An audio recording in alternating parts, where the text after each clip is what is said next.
السلام علیکم ورحمۃ اللہ وبرکاتہ۔ کیسے ہیں آپ سب؟ اللہ سے دعا ہے کہ آپ لوگ اسی طرح ہنستے کھیلتے ہوئے ہی اس کورس کو بھاری سمجھے بغیر اللہ کے کلام کے ساتھ جڑ جائیں۔ ہم آج کا لیسن سٹارٹ کرتے ہیں۔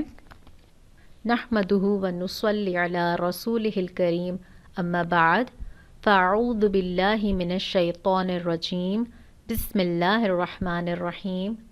رب اشرح لی صدری ویسر لی امری واحلل عقدۃ من لسانی یفقہوا قولی۔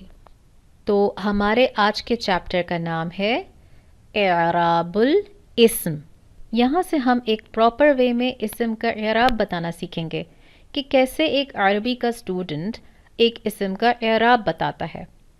تو اعراب الاسم بتانے کے لیے ہمیں پہلے ہماری عربی اصطلاح کا ریویژن کرنا ہے جو ہم پہلے پڑھ چکے ہیں، لیکن this revision is very important before we move forward.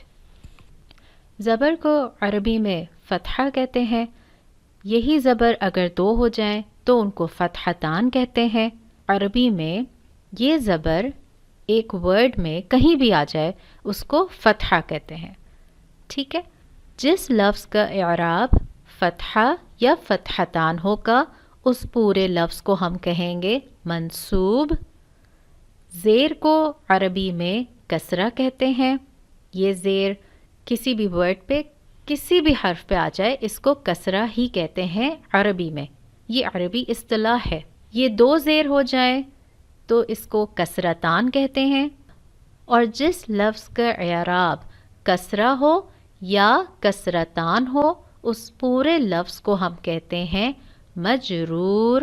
پیش کو عربی اصطلاح میں ضمہ کہتے ہیں۔ اب یہ ضمہ ایک ورڈ پہ کہیں بھی آ جائے، کسی بھی حرف پہ آ جائے اس کو ضمہ ہی کہتے ہیں۔ جب یہ ضمہ دو ہو جائیں تو ان کو ضمتان کہا جاتا ہے، اور جس لفظ کا اعراب ضمہ ہو یا ضمتان اس پورے لفظ کو ہم کہیں گے مرفوع۔ مجھے امید ہے کہ اب آپ کو یہ اچھی طرح ٹرمینالوجیز عربی اصطلاح سمجھ آ گئی ہوں گی، اینڈ آئی ایم ایکسپیکٹنگ کہ آپ سب کو اب یہ ٹرمینالوجیز یاد بھی ہو گئی ہوں گی اور ان کا کانسیپٹ بھی کلیئر ہوگا۔ اسی لیے میں بار بار ریپیٹ بھی کر رہی ہوں کہ کوئی بھی کنفیوژن ہو وہ آپ کو کلیئر ہو جائے۔ تو ایک ورڈ یا تو منصوب ہوگا یا مجرور ہوگا یا مرفوع ہوگا۔ اب آپ کے سامنے ایک ورڈ آ رہا ہے النجمی۔ ہم اس لفظ کو دیکھ لیتے ہیں۔ اس لفظ میں جو پہلا لیٹر ہے سیدھی کھڑی شکل والا لیٹر، اگر میں آپ سے پوچھوں کہ کیا یہ سیدھی کھڑی شکل والا لیٹر الف ہے، تو آپ اس پہ تینوں کنڈیشنز اپلائی کریں الف کی۔ کنڈیشن نمبر 1 کہ الف کبھی بھی کسی ورڈ کا پہلا لیٹر نہیں ہوتا، تو یہاں تو ہم فوراً پہچان گئے کہ یہ الف نہیں ہے، حمزہ ہے۔ آگے بڑھتے ہیں۔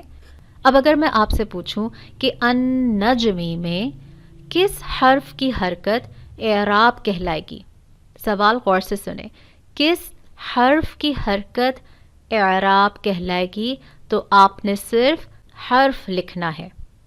تو یہاں پہ کس حرف کی حرکت اعراب ہے؟ میم کی، تو سمپل ہمارا آنسر ہوگا میم۔ میں آپ سے پوچھوں النجمی کا اعراب کیا ہے، تو آپ بتائیں گی کسرہ۔ میں آپ سے پوچھوں کہ یہ پورا ورڈ النجمی کیا کہلائے گا اعراب کی پوزیشن کو دیکھتے ہوئے، اعراب کو دیکھتے ہوئے، تو آپ کیا بتائیں گی؟ مجرور۔ النجمی کا اعراب کسرہ ہے اور النجمی پورا ورڈ مجرور کہلائے گا۔ سمجھ آ گیا؟ اگر نہیں سمجھ آیا تو آپ اس پورشن کو کم سے کم 2 مرتبہ سنیے، ٹھیک ہے؟ اللہ آپ کو اسی طرح اپنے کلام سے جوڑ کر رکھے اور آپ اللہ کے کلام کے ڈائمنڈز اسی طرح سے نعمتوں کی شکل میں کلیکٹ کرتی رہیں۔